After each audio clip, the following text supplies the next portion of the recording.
Hello everyone, आप सभी लोगों का स्वागत है टीचिंग परीक्षा के आज के इस वीडियो में, जिसके अंदर में फ्रेंड्स बिहार शिक्षक भर्ती टीआरई 4.0 को लेकर जो हमारी विशेष श्रृंखला चल रही है उसको हम लोग एक कदम और आगे बढ़ाएंगे। इसी के साथ में मैं आपको बता दूं फ्रेंड्स कि आज प्री रैंक बूस्टर एक्टिविटी की पहली टेस्ट हुई। उसका रिजल्ट भी आप लोगों को मैं बताऊंगा और उन्होंने क्या जीता है वो भी मैं आप लोगों को बताता चलूंगा। तो चलिए जल्दी जल्दी से हम लोग शुरू करते हैं। उससे पहले फ्रेंड्स मैं आप लोगों से एक बात पूछना चाहूंगा। जितने भी बच्चे यहाँ पर में इस क्लास को देख रहे हैं, ठीक है, आप लोगों के अंदर में वो ऐसी कौन सी मोटिवेशन है, आप लोग एक बार बताइए। ऐसा कौन सा मोटिवेशन है जो आपको मोटिवेट कर रहा है कि आप अभी से पढ़ाई कर रहे हो, जब आधी से ज्यादा दुनिया जो है वो पढ़ाई नहीं कर रही, मेहनत नहीं कर रही, उस समय में आपको क्या चीज है जो मोटिवेट करती है? ठीक है। तो आज जो है फ्रेंड्स आपको पता है कि कृष्ण जन्माष्टमी भी है। तो आप लोग मुझे बताइए कि इस अवसर पे कि आपको ऐसी कौन सी चीज है, कुछ तो होगा ना, कि कोई अपने मम्मी पापा के लिए कर रहा होगा, कोई जो है अपने बच्चों के लिए कर रहा होगा, कोई अपने हस्बैंड के लिए कर रहा होगा, कोई अपने सास ससुर के लिए कर रहा होगा, ठीक है, कोई अपनी गर्लफ्रेंड के लिए कर रहा होगा, कोई अपने बॉयफ्रेंड के लिए कर रहा होगा, ठीक है, कोई अपने समाज के लिए कर रहा होगा, कोई बिहार के लिए कर रहा होगा, कुछ तो कर रहा होगा, कोई तो एक होगा। मोटिवेशन क्या है आपका? ठीक है। अंजलि कुमारी बोल रहे मनी के लिए, चलो ये भी एक होता सकता है मोटिवेशन भाई, कि पैसा कमाना, इंडिपेंडेंट होना है। ठीक है। चलिए, तो फ्रेंड्स यहाँ पर मैं आप लोग लिख रहे हो, बहुत अच्छी बात है। मुझे जानना था कि आप लोगों का मोटिवेशन क्या, और ये सिलेक्शन वाले बच्चे हैं। ठीक है, मैं बता दूं अभी से जो अपने अंदर में मोटिवेशन जनरेट कर पा रहे हैं ना, क्योंकि जब वैकेंसी आएंगी तो सारे के सारे लोग भिड़ेंगे, लेकिन उस समय में वो लोग आपसे काफी ज्यादा पीछे होंगे, क्योंकि आज आप लोगों ने कर चुके हो। आज आप लोग जो है अपनी अपनी जो भी मोटिवेशन रहा हो आप लोगों का, जो आपने लिखा है, ठीक है, वो आप लोगों ने अपने मोटिवेशन के दम पर अपने आप को आगे बढ़ा दिया है। ठीक है, ये चीज एक आप लोगों की बहुत इंपॉर्टेंट है। और मैं आप लोगों को जो है फ्रेंड्स इसका एक नतीजा भी दिखाता हूं, इस मोटिवेशन का नतीजा दिखाता हूं। देखोगे आप लोग इसका नमूना। आज हम लोगों ने जो है वो पीआरटी की प्री रैंक बूस्टर एक्टिविटी के अंदर में पीआरटी की टेस्ट ली। ठीक है, पीआरटी की जो सिलेबस हमने पढ़ाया था उसके ऊपर में आधारित, और बच्चों से कहा कि आप पढ़िए। 120 नंबर की टेस्ट थी। ठीक है, पीआरटी के अंदर में थी, और मैंने पूरा सिलेबस दिया है। कल 6 to 8 की होने वाली है, परसों 9 to 10 होने वाली है, और जीएस वालों की होने वाली है, और पीआरटी का एक और टेस्ट होने वाला है परसों के दिन। ठीक है। और देखिए फ्रेंड्स, आशीष कुमार जो है उन्होंने टॉप किया इसके अंदर में। ठीक है, आशीष कुमार ने 120 में से 115 नंबर लेकर आया है, जो आज टेस्ट ली हमने। ठीक है, और मैंने स्पेशली उसके अंदर में रखा था कि भाई हम टफ क्वेश्चंस उसके अंदर में रखे। ठीक है। कल्पना कुमारी देखिए आप लोग 111 नंबर के साथ में सेकंड नंबर पे आई है। ठीक है।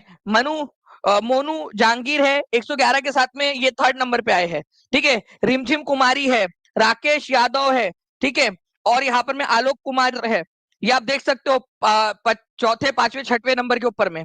ठीक है। सोनी चौबे है, ठीक है, मंतशा है, काजल पांडे है, आयशा खातून है 10वें नंबर तक। ठीक है। अब जो है फ्रेंड्स यहाँ पर में आशीष कुमार जो है फ्रेंड्स, इनको 3000 रुपीज का इनाम मिला है। ठीक है, 3000 रुपीज का फर्स्ट आए है ये। ठीक है। कल्पना कुमारी जो है इनको 2000 रुपीज का इनाम मिला है। ठीक है, कॉन्ग्रेचुलेशन करते रहेंगे आप सभी लोग इन लोगों को भी, क्योंकि इन्होंने बहुत मेहनत की होंगी, क्योंकि पूरा पूरा पढ़ना एक बार के अंदर में ये बहुत बड़ी बात है। ठीक है, यहां से लेकर सभी को जो है 500 रुपीज इन बच्चों को। ठीक है, मैंने आप लोगों से घोषणा की थी कि पहले 10 बच्चों को मिलेंगे 500 चौथे से लेकर 10वें तक। बट आप लोगों के लिए एक जो है फ्रेंड्स, मैं बता रहा हूं ना, टीचिंग परीक्षा आप लोगों की मेहनत के लिए, आप लोगों के लिए जो है फ्रेंड्स पूरे खजाने खोल देगा। मैं बता रहा हूं आपको कि 11वें 12वें नंबर के, ठीक है, 13वें 14वें और 15वें नंबर तक के जो बच्चे हैं, ठीक है, उनको भी 500 रुपीज मिल रहे हैं। मतलब 4th से लेकर 15वें तक के बच्चों तक को हम अब 500 रुपीज दे रहे हैं। ठीक है, इनकी मेहनत के बल पर, क्योंकि देखिए फ्रेंड्स 120 में से 101 नंबर अभी भी लेकर आ रहे हैं। तो ये एक जो है ना मेहनत है। कॉन्ग्रेचुलेशन आप सभी लोगों को। ये एक्टिविटी करनी है आप लोगों के लिए, अपने लिए, अपने परिवार के लिए, या जिसके लिए भी, जिसके आराध्य के लिए आप कर रहे हो उसके लिए मेहनत करनी है। और ये देखिए सिलेक्शन वाले बच्चे, रैंक वाले लाने वाले बच्चे आप लोगों के टीचिंग परीक्षा के। और मैं अभी भी बता दूं आपको फ्रेंड, जितने भी बच्चे जो टीचिंग परीक्षा के जो है साथ में जुड़ना चाहते हैं, जो सबसे बेस्ट रिजल्ट देने के लिए मशहूर है, आप जुड़ना चाहते हैं तो कृष्ण जन्माष्टमी के अवसर के ऊपर में आपका 51% ऑफ चल रहा है। आपका जितने भी कोर्सेस है टीचिंग परीक्षा के, चाहे वो बीपीएससी टीआरई 4 का कोई भी आपका कोर्स हो, पीआरटी हो, 6 to 8 हो, 9 10th हो, ठीक है, आपका 11 12th का जीएस, कोई भी कोर्स हो आपका, आप या सीटेट हो, केवीएस हो, यूपी टेट, सुपर टेट, जो भी कोर्स हो आप उसके अंदर में ज्वाइन हो सकते हैं। ठीक है, नीचे में नंबर चल रहा है फ्रेंड्स आप लोगों का, ठीक है, 7611101101, 9697884444। ठीक है, उसके ऊपर में आप लोग जो है फ्रेंड्स कॉल या फिर व्हाट्सएप कर सकते हो। ठीक है, ये आप देख सकते हो, यहाँ पर मैं आप लोगों को नंबर दिखाई दे रहा होगा। ठीक है, उस नंबर पे कॉल कर लीजिए या व्हाट्सएप कर लीजिए या फिर टीचिंग परीक्षा के ऐप पर चले जाइए आप लोग। ओके, चलिए अब आते हैं फ्रेंड्स हमारे मुद्दे के ऊपर में।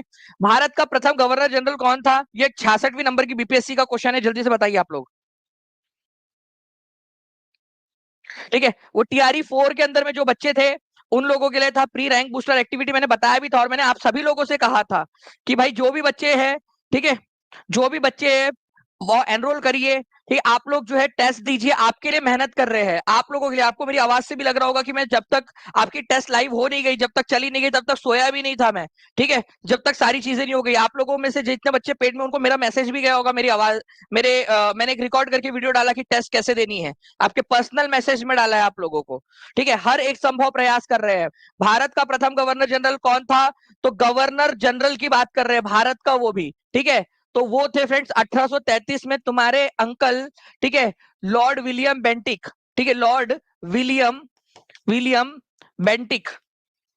ठीक है, ये थे। तो लॉर्ड विलियम बेंटिक कहां पर में दिया है? लॉर्ड विलियम बेंटिक कहीं पे भी नहीं दिया है, तो आंसर हो जाएगा नन ऑफ दी अबव। ठीक है, E is the correct answer. ठीक है, कितने लोगों ने आंसर सही दिए थे? ई आंसर हाथ ऊपर करके बता देंगे। मैं आप लोगों को जो है एक यहाँ पर मैं एक एक्टिविटी आप लोगों को दे रहा हूँ, आपको ये फिल करना है, फिल इन द ब्लैंक करना है आप लोगों ने।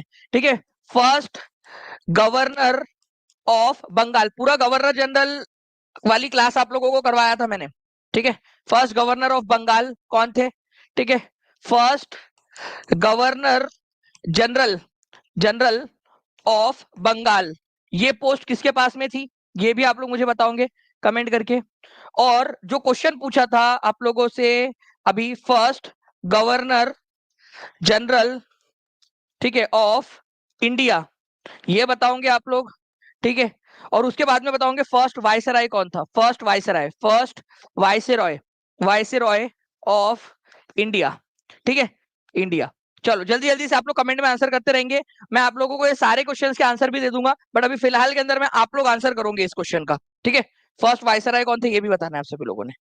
ओके, चलिए आगे बढ़ते हैं हम लोग फ्रेंड्स। लॉर्ड विलियम बेंटिक जो है, जो चार्टर एक्ट आया था 1833 के अंदर में, ठीक है, भारत परिषद अधिनियम 1833, उसके जरिए उनका नाम, गवर्नर जनरल ऑफ बंगाल से इनका नाम बदल के गवर्नर जनरल ऑफ इंडिया कर दिया गया था। तो इस प्रकार से लॉर्ड विलियम बेंटिक भारत के पहले गवर्नर जनरल बन गए थे। चलिए, ओके, चलिए ना फ्रेंड्स, जल्दी जल्दी से सेशन को लाइक एंड शेयर भी करते रहेंगे ताकि और भी बहुत सारे क्वेश्चंस हैं जो हम लोग कर सके। देखिए, पृथक निर्वाचक प्रणाली किस अधिनियम से शुरू हुई? Separate electorate. इसमें धर्म, जाति और पंथ के आधार पर जो है रिजर्वेशन देने की योजना बनाई गई। और सबसे पहला जो रिजर्वेशन दिया गया था वो मुस्लिम्स को दिया गया था, मुस्लिम लीग की डिमांड पर। ये अंग्रेजों की चाल थी, फूट डालो और राज करो। ठीक है, दो भाइयों को लड़ा दो, एक को, दो बहुएं भी होती है, उनको भी, उनमें से भी एक बहू को ज्यादा प्यार करो, दूसरी बहू को कम करो, तो दोनों में थोड़े से खटपट आ जाती है। तो वैसे ही यहाँ पर में इन्होंने भी किया। ठीक है, सेपरेट इलेक्टोरेट सिस्टम एक प्रकार का रिजर्वेशन ही है, लेकिन रिजर्वेशन से थोड़ा सा एक और कदम आगे बढ़ जाता है। ये उस टेरिटरी में जो भी सेपरेट इलेक्टोरेट घोषित किया गया है, वहां पर में उसी पर्टिकुलर जो है कम्युनिटी के लोग खड़े हो सकते हैं और उसी कम्युनिटी के लोग वोट भी डाल सकते हैं। ये थोड़ा सा फर्क है सेपरेट इलेक्टोरेट और रिजर्वेशन के अंदर में। तो ये हुआ था इंडियन काउंसिल एक्ट 1909 के अंदर में। ठीक है, यहां पर में जो है फ्रेंड्स, तुम्हारे एक चाचा का लड़का था जिसका नाम था, ठीक है, लॉर्ड मॉर्ले। ठीक है, ये था उस समय में भारत का secretary of state for India, Bharat के मामलों का सचिव। और ये था तुम्हारे मामा का लड़का लॉर्ड मिंटो। ठीक है, ये भारत का था वायसराय उस समय में, वायसराय, जब ये काउंसिल ऑफ एक्ट आया। ठीक है, काउंसिल ऑफ इंडिया एक्ट आया था। ठीक है, इंडियन काउंसिल एक्ट 1909। तो इसको मॉर्ले मिंटो रिफॉर्म्स के नाम से भी जाना जाता है। ठीक है, इंडियन काउंसिल एक्ट को मॉर्ले मिंटो रिफॉर्म्स भी कहते हैं। क्यों? क्योंकि उस समय में लॉर्ड मॉर्ले भारत के secretary of state for India थे, भारत के मामलों के सचिव, और लॉर्ड मिंटो जो है वो भारत के वायसराय थे। ठीक है, भारत के वायसराय।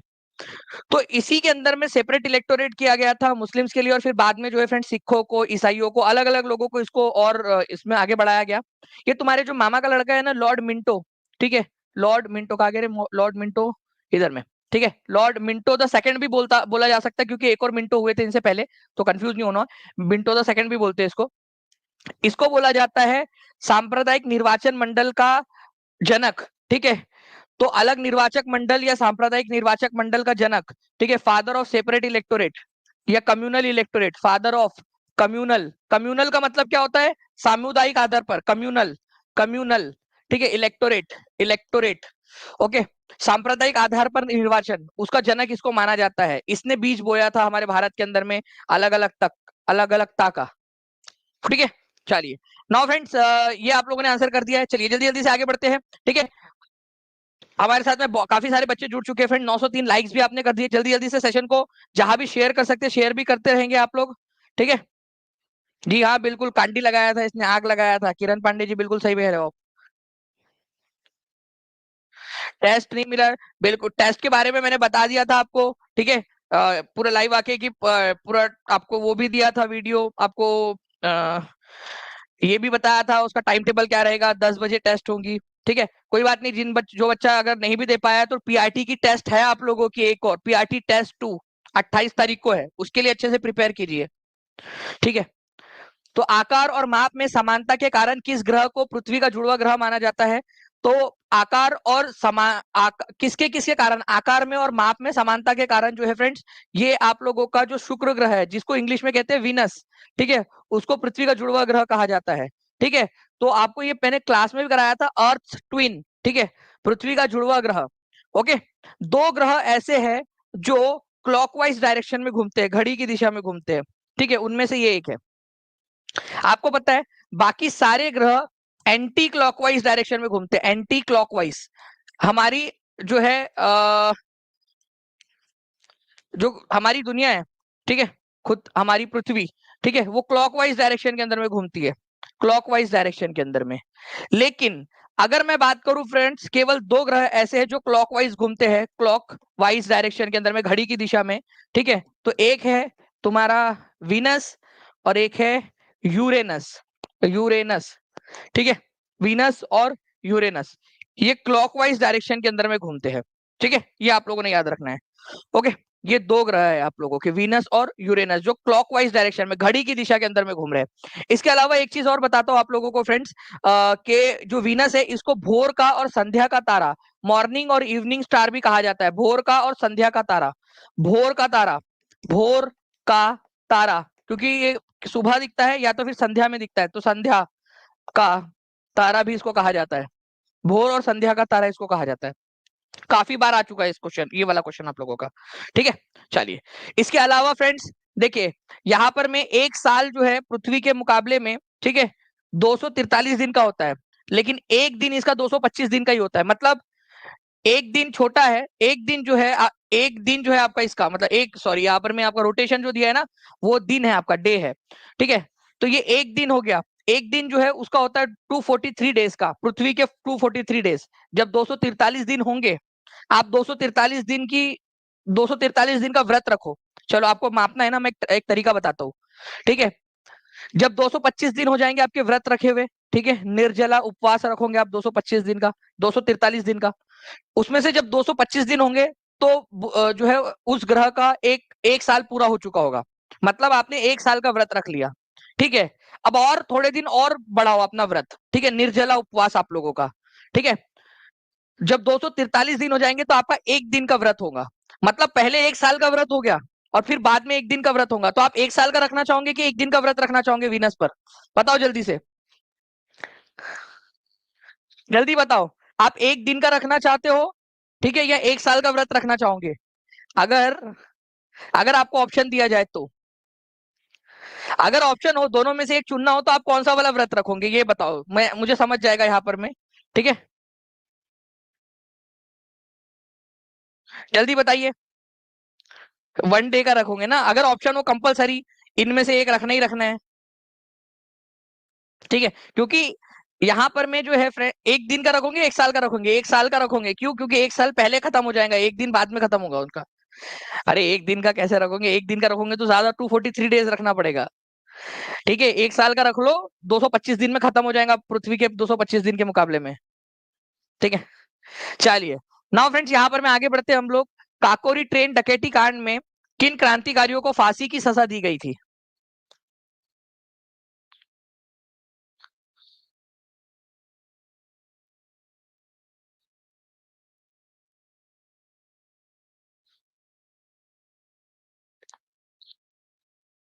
सर हम भूलते बहुत है, भूलते बहुत हो आप।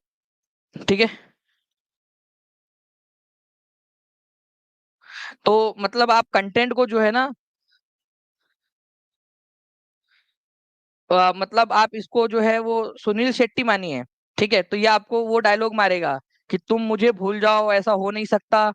ठीक है, और मैं तुम्हें भूल जाऊं मैं ऐसा होने नहीं दूंगा। क्या था वो, तुम मुझे भूल जाओ, ठीक है, मैं ऐसा होने नहीं दूंगा। मैं तुम्हें भूल जाऊं ऐसा हो नहीं सकता, तुम मुझे भूल जाओ ऐसा होने, मैं ऐसा होने नहीं दूंगा। तो कंटेंट को इतना रिवाइज करो, इतना रिवाइज करो कि कंटेंट आपको भूलने ना दे। ठीक है, काकोरी ट्रेन डकैती कांड के अंदर में क्रांतिकारियों को फांसी की सजा दी गई थी फ्रेंड्स। ठीक है, तो वीर सावरकर को फांसी की सजा कभी नहीं दी गई। ठीक है, प्रफुल्ल चाकी और खुदीराम बोस जो है फ्रेंड्स, ये आपका मुजफ्फरपुर बॉम्ब कॉन्स्पिरेसी केस से रिलेटेड है। ठीक है, सूर्या सेन अलग है आप लोगों का। सूर्या सेन जो चटगांव आर्मरी रेड हुई थी उससे रिलेटेड है। और सरदार उधम सिंह जो है, उन्होंने जो है 1940 के अंदर में, ठीक है, आपको पता है कि जो जनरल माइकल ओ डवेयर थे उनकी हत्या की थी उधम सिंह ने, सरदार उधम सिंह ने माइकल ओ डवेयर की। तो ये भी आंसर नहीं है। तो राम प्रसाद बिस्मिल, अशफाकुल्ला खान। ठीक है, ये आंसर हो जाएगा आप लोगों का। ठीक है, तो फ्रेंड्स इस प्रकार से आप लोग देखिए कि ऑप्शन एलिमिनेट करके भी आप लोग आंसर्स आंसर्स तक पहुंच सकते थे। ठीक है, आसानी से। ओके, तो राजेंद्र लाहिड़ी, चंद्रशेखर आजाद, सचिंद्र नाथ बख्शी, ठीक है, केशव चक्रवर्ती, ये सारे के सारे लोग जो है फ्रेंड्स इस घटना के अंदर में शामिल थे। ठीक है, लेकिन राम प्रसाद बिस्मिल, ठीक है, रोशन सिंह, अशफाकुल्ला खान, ठीक है, और आपके राजेंद्र नाथ राहिली लाहिरी और रोशन सिंह और अशफाकुल्ला खान, इनको जो है फ्रेंड्स राम प्रसाद बिस्मिल, चार लोग जो थे इनको क्या किया था, फांसी की सजा दी गई थी। राम प्रसाद बिस्मिल, अशफाकुल्ला खान, ठीक है, रोशन सिंह, ठीक है, रोशन रोशन सिंह, ठीक है, रोशन सिंह और राजेंद्र लाहिरी, राजेंद्र लाहिरी, ठीक है, इन लोगों को जो है फ्रेंड्स फांसी की सजा दी गई थी, इन चार लोगों को। ओके, चारों के नाम लिख दीजिए आप सभी लोग अगर आप लोगों को जाना है तो। ठीक है, ओके, लिखना है अगर आप लोगों ने किनको दिया गया था काकोरी कांड। काकोरी कांड ट्रेन कांड जो है फ्रेंड्स वो कौन से साल में हुआ था, ईयर और डेट लिख दीजिए, ईयर और डेट। ठीक है, ईयर और डेट लिख दीजिए सभी लोग। निम्नलिखित में से कौन सा कथन सही है।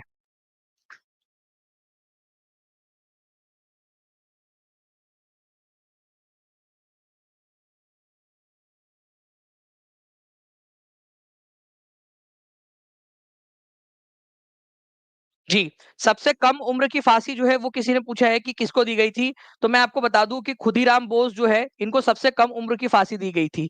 केवल 18 साल से थोड़ा सा ऊपर थे वो। ठीक है, 18 ईयर्स के जो है वो ऊपर में थे। ठीक है, इनको फांसी दी गई थी जिस समय में खुदीराम बोस को। ठीक है, 18 साल 8 महीने और 8 दिन की उनकी उम्र थी। ठीक है, तो 11 अगस्त 1908 को मुजफ्फरपुर जेल के अंदर में उनको फांसी दे दी गई थी। तो सबसे कम उम्र के क्रांतिकारी खुदीराम बोस। अगर कभी आ जाए क्वेश्चन तो याद रख लेना आप लोग। चलिए, सेशन को लाइक एंड शेयर भी करते रहेंगे फ्रेंड्स। 1800 बच्चे जुड़ चुके हैं यहाँ पर में 18 मिनट के अंदर में, और जल्दी से सभी ने जल्दी जल्दी से शेयर कर देना है और लाइक कर देंगे। ठीक है, भारत का भूमि का क्षेत्रफल 3.28 मिलियन वर्ग किलोमीटर है। एनसीईआरटी से कॉपी किया गया क्वेश्चन है ये, एनसीईआरटी से। ठीक है, the land area of India is 3.28 million square kilometre. ठीक है, 3.28 मिलियन स्क्वायर किलोमीटर, मतलब 32 लाख स्क्वायर किलोमीटर के बराबर का है। तो ये स्टेटमेंट आपका सही है। India has a land boundary of, ठीक है, 15,200 किलोमीटर की बॉर्डर है, और ये मैंने पढ़ाया है। ठीक है, इंडिया एंड इस लोकेशन लेक्चर के अंदर में क्लास में पढ़ाया है। जो बच्चों ने देखा है हाथ ऊपर कर देंगे। ठीक है, ये है भारत का स्टैंडर्ड मेरिडियन जो है फ्रेंड्स आपका वो 82 डिग्री एंड 45 मिनट ईस्ट है। गलत। ठीक है, ये कितना है, 82 82 डिग्री 30 मिनट ईस्ट है, वो 30 मिनट है ना कि 45 मिनट ईस्ट, इंडिया का स्टैंडर्ड टाइम। ठीक है, तो ये गलत है।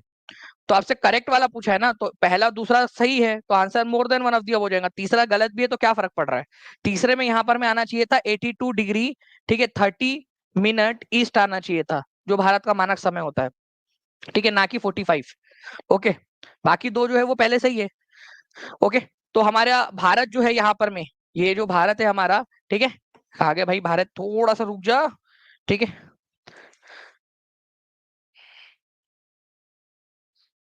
ठीक है, आ जाओ। ठीक है, हमारा जो भारत है ना फ्रेंड्स, ये याद रखना है आप लोगों ने, इसका एरिया कितना है, 3.28 मिलियन स्क्वायर किलोमीटर। ठीक है, स्क्वायर किलोमीटर। इतना एरिया है, 32 लाख के करीब जो है स्क्वायर किलोमीटर का एरिया है, 3.28 मिलियन स्क्वायर किलोमीटर इसको बोल सकते हो आप लोग। ठीक है, ये आप देख सकते हो एनसीईआरटी से लिया गया है, 3.28 मिलियन स्क्वायर किलोमीटर। ओके, इसके अलावा जो है आप लोगों को बता दूं कि इसकी जो बॉर्डर है, ओके, उससे पहले आपको यहाँ पर मैं बताना चाहूंगा कि 82 डिग्री 30 मिनट ईस्ट जो है इसका जो है वो स्टैंडर्ड मेरिडियन है। ठीक है, यहाँ से इंडिया का टाइम डिसाइड होता है। और प्लस, ठीक है, मैंने आपको बताया था कि ये पूरी की पूरी जो लैंड बॉर्डर है हमारी, जो पाकिस्तान के साथ में और बाकी सबके साथ में मिलाकर जो बॉर्डर बनती है हमारी, वो 15,200 किलोमीटर की है। 15,200 किलोमीटर की। ये बताया था कि नहीं बताया था आप लोगों को क्लास में मैंने? ठीक है, 15,200 किलोमीटर। ये लिखो आप लोग। मैं टीम से रिक्वेस्ट करूंगा कि भारत की लैंड बॉर्डर कितनी है ये क्वेश्चन डाल दिया जाए एक लास्ट में जल्दी से एकदम। ठीक है, 10 मिनट के अंदर अंदर में हम लोग इसको रिवाइज करेंगे। ठीक है, ताकि हमारे बच्चे इसको करें। रेडी है सभी लोग 10 मिनट के अंदर में करने के लिए? ओके, भारत की सबसे ऊंची छोटी कौन सी है? छोटी नहीं होगा वो, चोटी होगा यार। एक तो सबसे ऊंची और फिर चोटी। ठीक है, तो वो कांचनजंगा, ये याद रखना है आप लोगों ने। ठीक है, आपकी सेकंड नंबर की, अगर आपसे बोले कि भारत की सबसे ऊंची चोटी कौन सी है, तो वो है K2। ठीक है, ये यहां पर में है K2, जिसको गॉडविन ऑस्टिन कहा जाता है। तो भारत की सबसे ऊंची चोटी जो है वो है गॉडविन ऑस्टिन। ठीक है, K2 जिसको बोलते हैं, इसको गॉडविन ऑस्टिन भी कहा जाता है, गॉडविन ऑस्टिन भी कहा जाता है। और ये हमारे भारत की निर्विवाद रूप से, ठीक है, इसको भारत की सबसे ऊंची चोटी माना जाएगा। ठीक है, और इसको हर किसी भारतीय को इसको जो है भारत की सबसे ऊंची चोटी मानना चाहिए। ठीक है, मैं आप लोगों को बता दूं कितने ही क्वेश्चंस आ चुके एग्जाम में जिसमें K2 को ही सबसे ऊंची चोटी माना गया है। माना कि पाकिस्तान जो है आज उसके ऊपर में कब्जा करके बैठा हुआ है, ठीक है, लेकिन फिर भी वो है हमारा, और मरते दम तक हम जो है वो उसी को हमारे भारत की, क्योंकि एक समय आएगा जब वो हम लोग ले चुके होंगे, वो हिस्सा हमारा है। ठीक है, चलिए आगे बढ़ते हम लोग फ्रेंड्स। यहाँ पर मैं आप लोगों के अगले क्वेश्चन की तरफ में चलिए। तो आपको बता दूं फ्रेंड्स कि कृष्ण जन्माष्टमी के अवसर पे आप लोगों का 51% ऑफ जो है वो कोर्स चल रहा है। आप लोगों का जितने भी बच्चे 76 जो है 7611101101 96978844 इस नंबर पे कॉल या व्हाट्सएप करके जो है फ्रेंड्स जानकारी ले सकते हैं, या फिर डायरेक्टली टीचिंग परीक्षा के ऐप पर जाइए, वहां से भी आप लोग कर सकते हो। अदरवाइज नीचे में एक लिंक दी गई है, उस लिंक के थ्रू भी आप लोग जो है परचेस कर सकते हो। ठीक है, जन्माष्टमी के अवसर पर स्पेशल 51% का ऑफर चल रहा है आपका। ठीक है, चलिए। भारत की पड़ोसी देशों के साथ लगभग कितने किलोमीटर लंबी भूमि है? ठीक है, लगभग। अब इस क्वेश्चन के अंदर में नन ऑफ दी अबव नहीं दिया है। ठीक है, आरआरबी एनटीपीसी का क्वेश्चन है आप लोगों का। आप बताइए सबसे क्लोजेस्ट आंसर क्या लगाओगे? सबसे क्लोज आंसर क्या लगाओगे इसमें? आपको लगाना है। मैंने आप लोगों को बताया फ्रेंड्स कि एज पर एनसीईआरटी 15,200 किलोमीटर है। ठीक है, अब आप बताओ इनमें से अगर आपको आंसर लगाना हो तो सबसे क्लोज वाला आंसर क्या लगाओगे आप लोग? ये आप लोगों को लगाना है।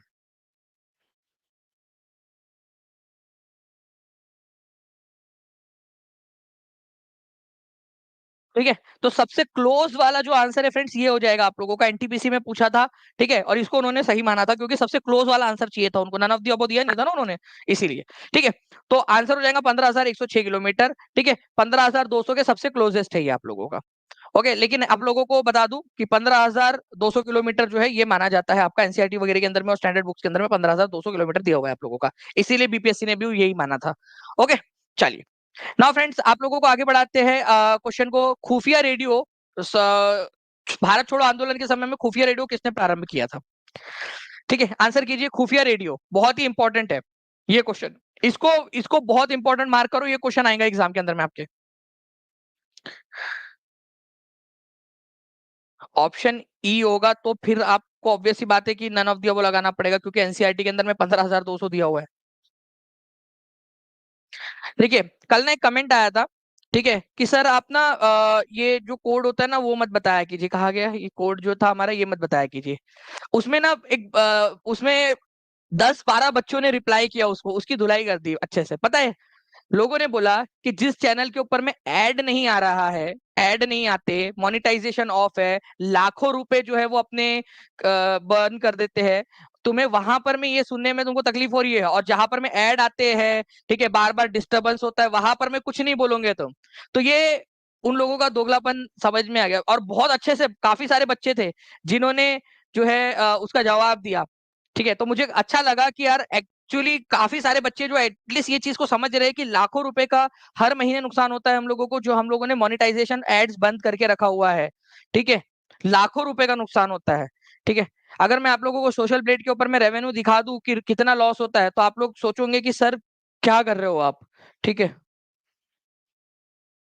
चालू कर दीजिए। भारत छोड़ो आंदोलन के दौरान खुफिया रेडियो किसने प्रारंभ किया था? तो श्रीमती उषा मेहता। ठीक है, सुचिता कृपलानी, एनी बेजेंट किसने चालू किया था? तो उषा मेहता जो थे उन्होंने स्टार्ट किया था, ये याद रखना है फ्रेंड्स आप लोगों ने। ठीक है, श्रीमती उषा मेहता।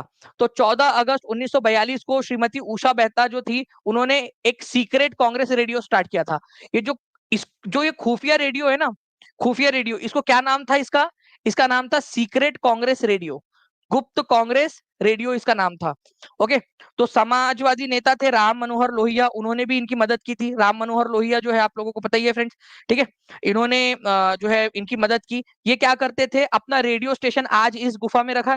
ठीक है, फटाफट फटाफट उठाओ और दूसरी जगह पे चलो। ठीक है, पुलिस पकड़ पाए उससे पहले दूसरी जगह पे चले जाते थे। ठीक है, इस प्रकार से एक जगह से दूसरी जगह, दूसरी जगह से तीसरी जगह जो है फ्रेंड्स ये लोग जो है वो चले जाते थे। नाउ एक क्वेश्चन और है आप लोगों का, आलमगीर नामा। आप लोगों को बताना है कि ये आलमगीर नामा जो है फ्रेंड्स ये किसने लिखी थी?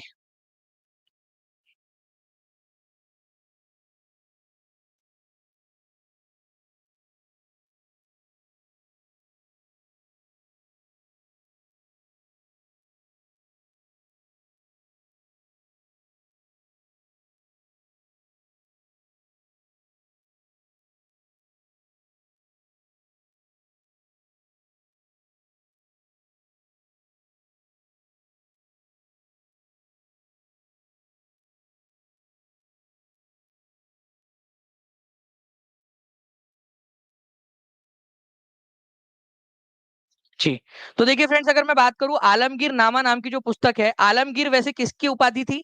आलमगीर जो है ये औरंगजेब की उपाधि थी, ये याद रखना है आप लोगों ने, औरंगजेब की। ठीक है, औरंगजेब के जीवन के पहले जो 10 साल है, ठीक है, उसके ऊपर में लिखी गई ये पुस्तक है आप लोगों की। और इसको लिखा था मिर्जा मोहम्मद काजिम ने। ये बहुत ही फेमस और इंपॉर्टेंट क्वेश्चन है, बहुत फेमस क्वेश्चन है ये, कि आलमगीर नामा नामक पुस्तक किसने लिखी। आलमगीर जो है फ्रेंड्स आप लोगों को ये भी याद रखना है कि आलमगीर जो है ना, एक्चुअल में औरंगजेब की उपाधि थी, ये भी याद रखेंगे। औरंगजेब अपने आप को आलमगीर कहलवाता था, ये एक इंपॉर्टेंट पॉइंट है आप लोगों का।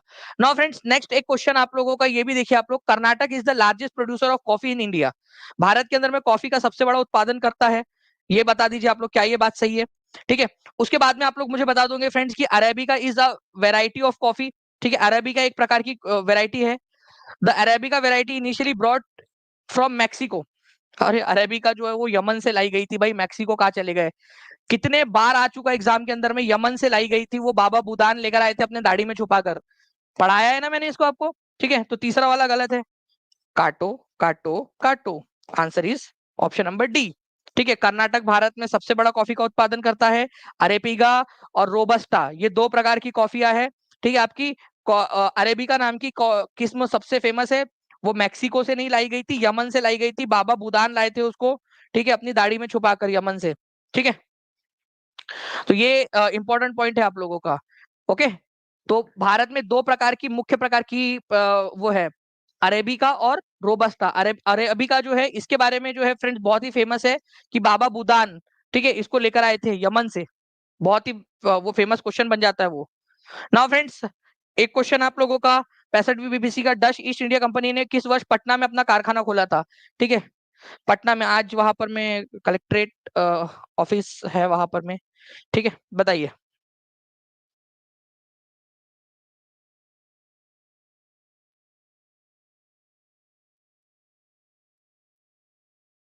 तो डच ईस्ट इंडिया कंपनी जो थी फ्रेंड्स, उसने अपना कारखाना पटना में 1632 के अंदर में खोला था। ठीक है, आज वहां पर में क्या है, पटना कलेक्ट्रेट है।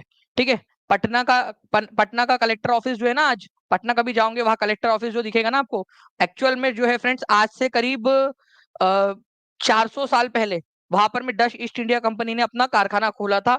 और उसी जगह पे आज पटना कलेक्ट्रेट जो है वो बसा हुआ है आप लोगों का पूरा पटना का कलेक्ट्रेट। ठीक है, ओके, चलिए। नाउ फ्रेंड, जल्दी से सेशन को लाइक भी करते रहेंगे। देखिए 1400 बच्चे यहाँ पर में सेशन को लाइक कर चुके हैं। ठीक है, 2000 से ज्यादा बच्चे देख रहे हैं। तो आप लोग जितना ज्यादा आपका जो है यहाँ पर में समर्थन रहेगा उतनी ज्यादा क्लासेस आपके लिए ले पाएंगे। निम्नलिखित में से कौन अखिल भारतीय किसान कांग्रेस के पहले महासचिव थे? अखिल भारतीय किसान कांग्रेस, ठीक है, ऑल इंडिया किसान कांग्रेस, और ये बार बार आपको बताया चुका हूं मैं, ठीक है। अखिल भारतीय ऑल इंडिया किसान कांग्रेस के बारे में अगर मैं बताऊं तो ये 1936 में स्टार्ट हुआ था, लखनऊ में इसकी स्थापना हुई थी, ठीक है। तुम्हारे चचा के लड़के स्वामी सहजानंद सरस्वती, स्वामी, ठीक है, सहजानंद, शहजानंद जो है इसके संस्थापक अध्यक्ष थे, और इसके अंदर में जवाहरलाल नेहरू भी गए थे इसके अंदर में पार्टिसिपेट करने के लिए। आप लोग बताइए कि इसके महासचिव कौन थे? ये बढ़िया क्वेश्चन है, क्योंकि मैं आपको बार बार बता चुका हूं, ठीक है। जो बच्चा ध्यान से समझेगा वो याद रखेगा उसको। तो आपका आंसर हो जाएगा फ्रेंड्स एनजी रंगा, ठीक है। डी आंसर जिसने भी लगाया वो सबका गलत है, बी आंसर होगा। और कितने परसेंट लोगों ने आंसर लगाया पता है आपको? बताऊं मैं? ठीक है, कंपटीशन देखिए, केवल 24% लोगों ने आंसर लगाया है, 24% लोगों ने, ठीक है। तो इस संघ के सचिव जो थे वो थे एनजी रंगा, सेक्रेटरी थे एनजी रंगा, ये याद रखना है आप लोगों ने। ओके, अखिल भारतीय किसान सभा 1936 में लखनऊ में हुई थी ये, ठीक है। इसमें कांग्रेस की तरफ से कौन गए थे? जवाहरलाल नेहरू जो है वो एक बड़े नेता थे, समाजवादी विचारधारा वाले नेता थे, वो यहाँ पर में गए थे, ठीक है। नाउ, नामीबिया तट के साथ बहने वाली ठंडी जलधारा कौन सी है? अब देखो, बिहार सीडीपीओ के एग्जाम में आया हुआ क्वेश्चन है ये डायरेक्ट एग्जाम का क्वेश्चन।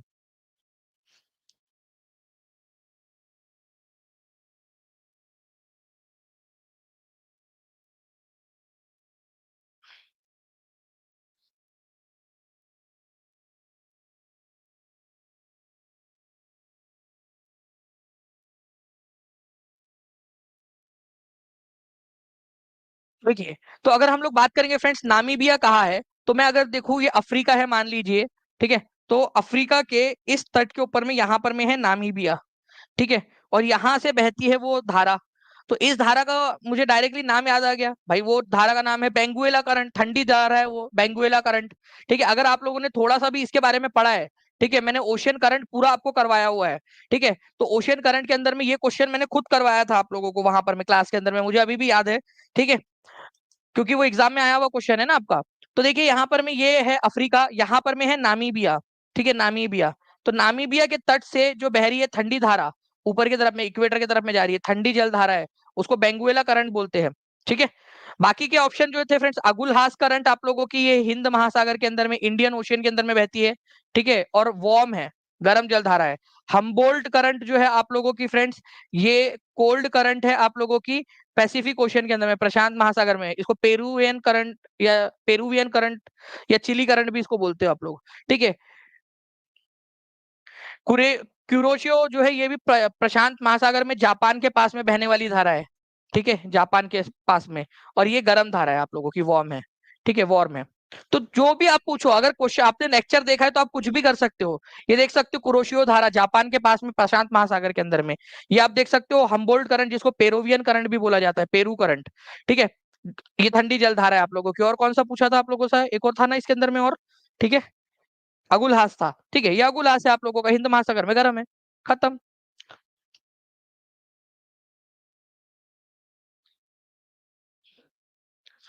ओके,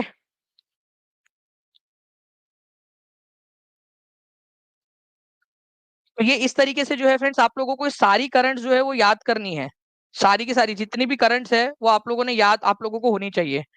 नाउ फ्रेंड्स, अब एक क्वेश्चन और है आप लोगों का, इस क्वेश्चन को देखिए आप लोग।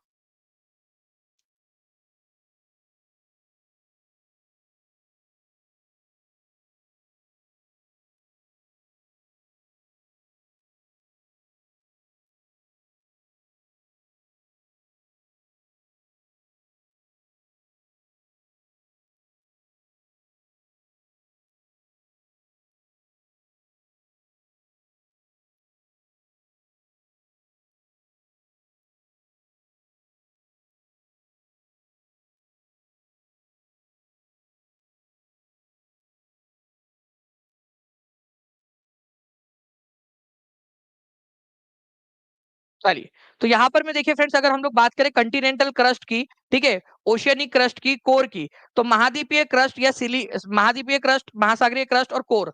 अगर मैं आपको बताऊं फ्रेंड्स, तो हमारी पृथ्वी जो है क्रस्ट, मेंटल, आउटर, इनर और इनर मोस्ट कोर, इस तरीके से बनी हुई है। जो ये क्रस्ट है जिस पर हम लोग खड़े हैं, उसको भी दो भाग में बांटा जा सकता है। ठीक है, इसको एक है ऐसी क्रस्ट जिस पर हम लोग खड़े हैं अभी, ठीक है, जिस पर हम लोग खड़े हैं, और एक ऐसी क्रस्ट जिसके ऊपर में ओशियन है। ठीक है, ओशियन है आप लोगों का। अब जो आपकी कॉन्टिनेंटल क्रस्ट है, कॉन्टिनेंटल क्रस्ट मतलब जिसपे महाद्वीप है पूरा, और हम लोग भी इसी के ऊपर में खड़े हुए हैं। ठीक है, आप भी इसी के ऊपर में लेक्चर देख रहे हो अभी। ये किस चीज से बना है और ओशियनिक क्रस्ट किस चीज से बना हुआ है आप लोगों का? तो देखो, पानी जो है ना फ्रेंड्स, पानी के नीचे की जो धारा, ये जो क्रस्ट है ये पतली है। ठीक है, और ये बनी है आप लोगों की सीमा से, सिलिका और मैग्नीशियम से, सिलिका और मैग्नीशियम। ठीक है, और जो कॉन्टिनेंटल क्रस्ट है वो सिलिका और एल्यूमिनियम से बना है, सीआल। ठीक है, इससे बना है वो, सीआल से।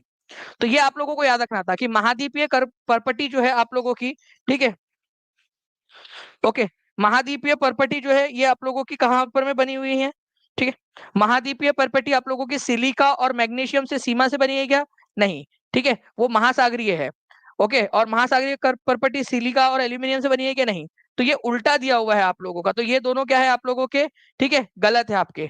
बाकी जो अंदर का कोर है हमारा, चाहे इनर कोर हो चाहे आउटर कोर हो, ठीक है, इसको अगर हम लोग इसको इस तरीके से पूरा का पूरा देखेंगे, ठीक है, एक तरीके से, तो ये जो अंदर का कोर आप लोगों का बनता है ना, ये कोर है आप लोगों का, ठीक है, निकेल और फेरस से बना हुआ, नीफे। इसी वजह से इसको निफे बोला जाता है। फेरस का मतलब आयरन होता है। ठीक है, तो ये सही है आपका, निकेल और फेरस।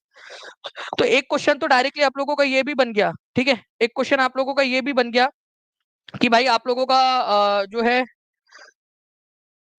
कोर किस चीज से बना हुआ है। ठीक है, कोर किस चीज से बना हुआ है, तो आप लोग इसको थोड़ा सा याद रख लीजिएगा, आप लोगों को काफी ज्यादा काम आएगा आप लोगों के एग्जाम के अंदर में। ठीक है, चलिए मैं आप लोगों को एक और क्वेश्चन दिखाता हूँ, बीपीएससी एओ का क्वेश्चन है आप लोगों का ये। इस क्वेश्चन को देखिए आप लोग, 73वें संविधान संशोधन अधिनियम 1992 में, ठीक है, 11वीं अनुसूची द्वारा कितने विषयों को पंचायतों के प्रशासनिक नियंत्रण में रखा गया था?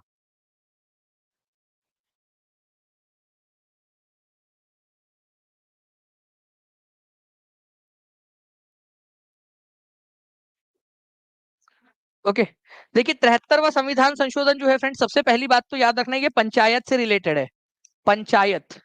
ओके, इसके अलावा ये 73वें संविधान संशोधन के जरिए कौन सी अनुसूची जोड़ी गई थी, ये आप लोग मेरे को कमेंट करके बताएंगे, यहाँ पर मैं यहीं पे दिया हुआ है, क्वेश्चन में ही दिया हुआ है।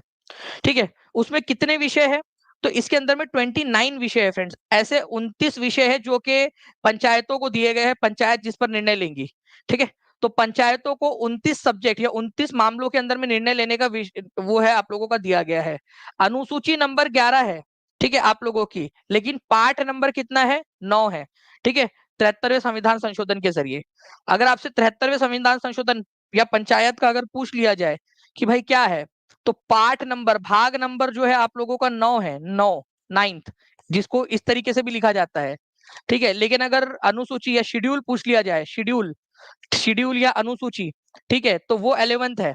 ठीक है, जिसको आप इस तरीके से लिखते हो, तो इसमें कंफ्यूज नहीं होना है आपने, शेड्यूल कौन सा है और ये। तो 11वें नंबर के शेड्यूल के अंदर में वो लिस्ट दी गई है 29 कामों की कि कौन कौन से काम पंचायत करेंगी।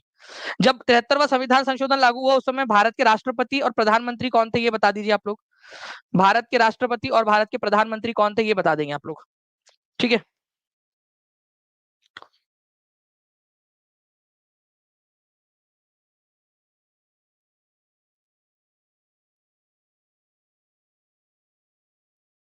आप लोगों को जो है ना फ्रेंड्स, मैं एक चीज दिखाना चाहता हूँ, जितने भी निगेटिव कमेंटर्स होते हैं, ठीक है, जो भी लोग होते हैं, उन लोगों के साथ में मैं एक एक्टिविटी करता हूँ। चलिए, ये टीचिंग परीक्षा का सोशल ब्लेड आप देख सकते हो। ठीक है, टीचिंग परीक्षा ने अपनी जो है फ्रेंड्स ये बंद कर रखा है, अपना जितना भी रेवेन्यू है वो सारा का सारा बंद कर रखा है।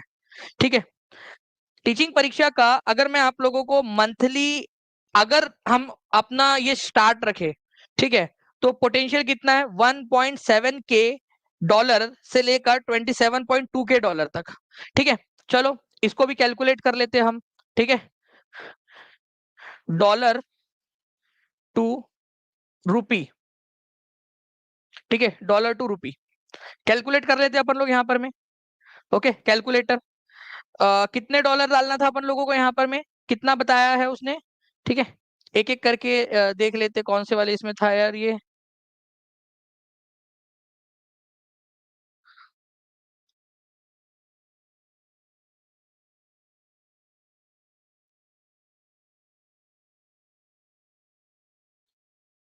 चलिए ये यहाँ पर में है, ठीक है।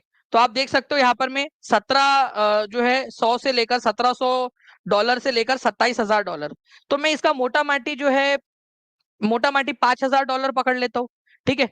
इसका इसका वैसे तो एवरेज कितना आता है, इसका एवरेज जो है आप लोगों का आ जाएगा यहाँ पर में $13,000। मैं $5,000 पकड़ता हूँ, ठीक है। $5,000 पकड़ लेते हैं, ठीक है। $5,000 आप लोगों को ताकि आसानी हो, ठीक है। $5,000 ये पकड़ लेते हैं अपन, ठीक है। कितना लाख हो गया ये आप लोगों का देखिए, मिनिमम मिनिमम अगर भी मैं पकड़ू यहाँ पर में तो 41,94,147, ठीक है। ये हम हर महीने पोटेंशियल अपना जो है फ्रेंड्स आप लोगों को ऐड ना है इसके लिए दिखा दे। और आप लोगों में से कुछ लोग होते हैं जिनको इतने बेशरम लोग हैं कि उनको इतनी सी भी कदर नहीं है, ठीक है। इतनी सी भी कदर नहीं है इस चीज की। चलो मैं सबसे मिनिमम से मिनिमम पकड़ लेता हूँ, ठीक है। जो मिनिमम था वहां दिखा रहा है आप लोगों का $1,700, ठीक है। $1,700, ठीक है। $1,700 भी अगर मैं पकड़ू तो 14,26,000, ठीक है। यहाँ पर में आप लोगों का $1,700 के अनुसार आप लोगों का यहाँ पर में हो जाएगा ₹1,42,601। ये भी आप लोगों का मिनिमम से मिनिमम पकड़ू तो भी आप लोगों के लिए जो है फ्रेंड्स ये खत्म हो जाता है, ठीक है। जस्ट आपको एड्स ना आए करके आप लोगों की पढ़ाई के अंदर में। और यहाँ पर में जो है कुछ लोग होते हैं जिनके घर के संस्कार वो अपने प्रदर्शित करते हैं यहाँ पर में आकर, ठीक है। ओके, क्या अगर आपके पास होते तो क्या इतना आप छोड़ते, आपके पास इतना पोटेंशियल होता और इतनी मेहनत आप कर रहे होते तो अगले बार जब ये इस तरीके के बसट करो तो इतनी हैसियत इतनी हिम्मत रखो कि इतना जब छोड़ने की हिम्मत हो तब बात करना, ठीक है। नाउ फ्रेंड्स 11 शेड्यूल ऑफ ये आपका एग्जाम में बीपीएससी टीआरई के अंदर में आया हुआ क्वेश्चन, बताइए इसका आंसर क्या होगा।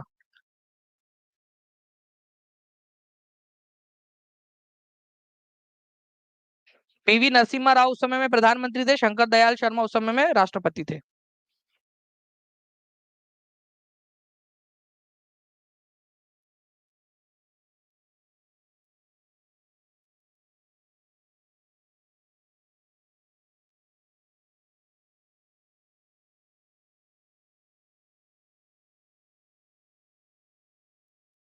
मुन्ना वी आई आप वाई आप जो है ना वो नंबर आपको जो दिया हुआ है ना उसके ऊपर में वो कर लीजिए आप नंबर पे कॉल या व्हाट्सएप कर लीजिए जो आपको इंटरनल दिया गया है ना पेड स्टूडेंट के लिए वो वाला। The 11 schedule of the constitution relating to panchayat. तो 11वीं अनुसूची में कितने विषय है, अभी आप लोगों को बताया कि 29 विषय है। और अगर 12वीं अनुसूची बोला जाए 12th शेड्यूल 12वीं अनुसूची, ठीक है। अगर यहाँ था 12th, ठीक है, अनुसूची, ठीक है। 12वीं अनुसूची, तो 12वीं अनुसूची जो है उसमें 18 विषय दिए गए हैं, वो नगर पालिका से रिलेटेड है 12th वाली के अंदर में। तो ये भी आप लोग याद रखोगे 12th में 18 विषय दिए गए हैं। तो दो क्वेश्चन आप लोगों से बन जाते हैं इसके अंदर में, यही के यही।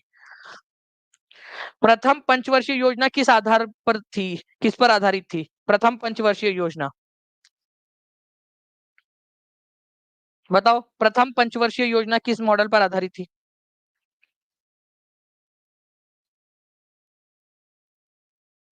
प्रथम पंचवर्षीय योजना, ठीक है। तो पंचवर्षीय योजना का कंसेप्ट पहली बात तो हमने कहा से लिया था, यूएसएसआर से लिया था, ठीक है। हमने कहाँ कहाँ से क्या क्या लिया वो सारा हम लोगों ने देखा हुआ है, ठीक है। हैरोल्ड डोमर मॉडल पर आधारित थी। और प्रथम पंचवर्षीय योजना कब से कब तक चली थी, ये चली थी आपकी 1951 से लेकर 1956 तक, ठीक है। और महालनोबिस मॉडल पर आधारित थी सेकंड वाली, सेकंड जो 1956 से लेकर 1961 तक चली थी, सेकंड वाली। पहली वाली जो थी उसके अंदर में फोकस किया गया था एग्रीकल्चर पे, एग्रीकल्चर पे।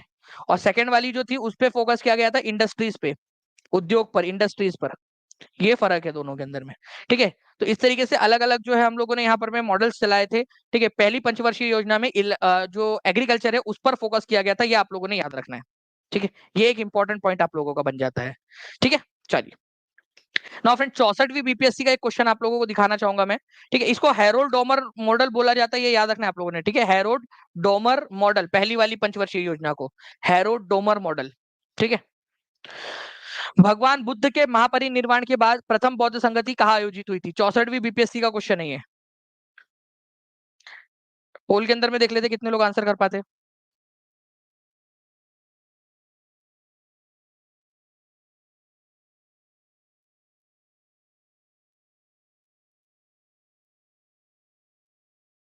ठीक है, तो हैरोल्ड डोमर मॉडल के अंदर में अगर मैं बात करूं फ्रेंड्स, आप लोगों यहाँ पर मैं सॉरी, प्रथम बुद्ध महापरिनिर्वाण के बाद में प्रथम बौद्ध संगति कहाँ पर में आयोजित हुई थी, इस बारे में हम लोग बात करें यहाँ, तो आप लोगों को हो जाएगा राजगृह में। किसने आयोजित करवाया था? तो अजात शत्रु ने आयोजित करवाया था, अजात शत्रु ने। ठीक है, अजात शत्रु ने। ठीक है, ये आप लोगों को याद रखना है। ओके, और जो पहली बौद्ध परिषद हुई थी, इसके अध्यक्ष कौन थे, ये भी क्वेश्चन आप लोगों से पूछा जा सकता है ना। अच्छा, महापरिनिर्वाण बोला है यहाँ पर में, ये शब्द का महापरिनिर्वाण का मतलब क्या होता है ये भी बता दीजिए आप लोग। साथ साथ में ये भी बता दीजिए प्रथम बौद्ध संगति के अध्यक्ष कौन थे। दोनों पॉइंट आप लोग बता सकते हो। ओके, तो पहली बौद्ध संगति जो है फ्रेंड्स, इसके अध्यक्ष जो थे ये राजा थे अजातशत्रु, जिन्होंने आयोजित करवाया था। लेकिन अध्यक्षता किसने की थी? वो थे महाकश्यप, महाकश्यप। ठीक है, महाकश्यप ये थे जो जिन्होंने अध्यक्षता की थी, महाकश्यप। ओके, इसके अलावा जो है फ्रेंड्स, आप लोगों को मैंने महापरिनिर्वाण का मतलब पूछा, तो ये होता है आपका मृत्यु। ठीक है, उनकी मृत्यु के बाद में, और मृत्यु को किससे दर्शाया जाता है? स्तूपा से, ये भी याद रखना है। गौतम बुद्ध की मृत्यु को स्तूपा से दर्शाया जाता है। तो जो जो भी क्वेश्चन बन सकते हैं वहां पर मैं वो आप लोगों को बताता जा रहा हूँ। ठीक है, 1793 लाइक्स आपने कर दिए, जल्दी जल्दी से सेशन को लाइक एंड शेयर करते रहेंगे। जहां भी शेयर कर सकते हो, टेलीग्राम, फेसबुक, व्हाट्सएप, इंस्टाग्राम, हर एक जगह पे जल्दी जल्दी से शेयर कर दीजिए, ताकि इसी तरीके से फ्रेंड्स हम लोग, ठीक है, और भी बहुत सारे क्वेश्चन जो है वो कर सके। ठीक है, ओके, चलिए। अब आप लोग जो है फ्रेंड्स यहाँ पर मैं मुझे क्वेश्चंस बना के बताओगे कि क्या क्या क्वेश्चंस आप लोगों के बन सकते हैं। ठीक है, जो जो भी क्वेश्चंस आप लोगों के बन सकते हैं, जो भी आपके पेड क्लास से रिलेटेड कोई भी अगर टेक्निकल इशू हो, कोई चीज हो, वो आप लोगों को एक सेपरेट नंबर दिया गया है, उस नंबर पे आप लोग कॉल या व्हाट्सएप कर सकते हो, वो आप लोगों को दे दिया गया है। ठीक है, ऐप के अंदर में ही आप लोगों को। ठीक है, उसके अलावा जो है फ्रेंड्स, अगर जो बच्चे टीचिंग परीक्षा ज्वाइन करना चाहते हैं, टीचिंग परीक्षा के अंदर में कृष्ण जन्माष्टमी के अवसर पर 51% ऑफ जो है वो आप लोगों के लिए चल रहा है, उसका आप लोग लाभ उठा सकते हो। साथ ही साथ मैं आप लोगों को फिर से बता दूं, यहाँ पर मैं जो रिजल्ट हम लोगों ने किया था, ठीक है, पीआरटी का जो प्री एक्टिविटी की है कल 6 to 8 की होंगी, उसके अंदर में सबसे पहले आए हैं आशीष कुमार। ठीक है, कल्पना कुमारी और मोनू जहांगीर। ठीक है, ये कंप्यूटराइज जनरेटेड रिजल्ट है आपका। ठीक है, 3,000 रुपए जीते हैं आशीष कुमार ने। इनाम पैसे की बात नहीं है, बात यह है कि उन्होंने मेहनत करके 120 में से 115 लेकर आया कल, आज जो टेस्ट हुई थी। पूरा सिलेबस मैंने उनको दिया था कि एक कंफाइंड सिलेबस था कि ये आप लोगों ने जो है पढ़कर रखना है, और पूरा उन्होंने अच्छे से पढ़ लिया है। तो ये जानकर मुझे खुशी हुई कि अब हमारे जो है फ्रेंड, जो मेरा सपना है ना कि टॉप 100 में लेकर आना है, तो मैं लेकर आ सकता हूँ बच्चों को। अभी यहाँ पर मैं, आप देखिए एक्टिविटी करवा रहे हैं हम लोग। आशीष कुमार 115, ठीक है, कल्पना कुमारी 111, मोनू जहांगीर 111। ठीक है, समय के अनुसार उनका रैंक ऊपर नीचे हुआ। रिमझिम कुमारी 110, राकेश यादव 110, ठीक है, आलोक कुमार 110 120 में से। ठीक है, सोनी चौबे 105, ठीक है, मंतशा परवीन 105, काजल पांडे 105, आयशा खातून 105, संदीप 102। ठीक है, शिक्षा शर्मा, ठीक है, शिक्षा है शिखा है, शिक्षा शर्मा लिखा है उन्होंने। ठीक है, अमन सिंह, ठीक है, रंजना मंडल और आफरीन वारशी 2323। ठीक है, तो ये लोग हैं। और आप सोचिए कि अभी से इतनी प्रिपरेशन कर चुके हैं, तो आगे जाकर जब जैसे जैसे आगे बढ़ेंगे, वैसे वैसे रैंक बूस्टर की तरफ में कितने आगे बढ़ेंगे, रैंकिंग की तरफ में। जो मुझे चाहिए ना कि टॉप 100 में टीचिंग परीक्षा के ही बच्चे होने चाहिए, उसके लिए जो है वो पूरी की पूरी, ओके, पूरी की पूरी जो है जान लगा दी है हम लोगों ने। ओके, चलिए, तो कॉन्ग्रेचुलेशन सभी लोगों को। और जो बच्चे हैं यहाँ पर में जो भी बच्चे हैं, ठीक है, उनको कॉन्ग्रेचुलेशंस एक बार फिर से। और आप लोगों का जो है फ्रेंड्स 7 वर्किंग डेज के अंदर में आप लोगों का ये भी डिस्बर्स हो जाएगा, क्योंकि 7 दिन जॉब की पूरी सारी एक्टिविटीज जिन लोगों की है, ठीक है, 9th 10th 11th 12th और 6 to 8 वाले सब बच्चों की एक साथ हो जाएंगी, सबका एक साथ प्रोसेस करेंगे। ठीक है, चलो, thank you very much friends. बाकी आप लोग जो है ये जो आपका कूपन कोड है जन्माष्टमी, ठीक है, कृष्णा, इस कोड का इस्तेमाल करके जो है फ्रेंड ज्वाइन कर सकते हैं। नीचे में लिंक भी दी गई है, नंबर आप लोगों को दिख रहा है। और ऐप के ऊपर में, टीचिंग परीक्षा के ऐप के ऊपर में जाकर भी आप लोग देख सकते हो। ओके, चलो, thank you very much, take care and bye, God bless you. Thank you friends, bye, thank you.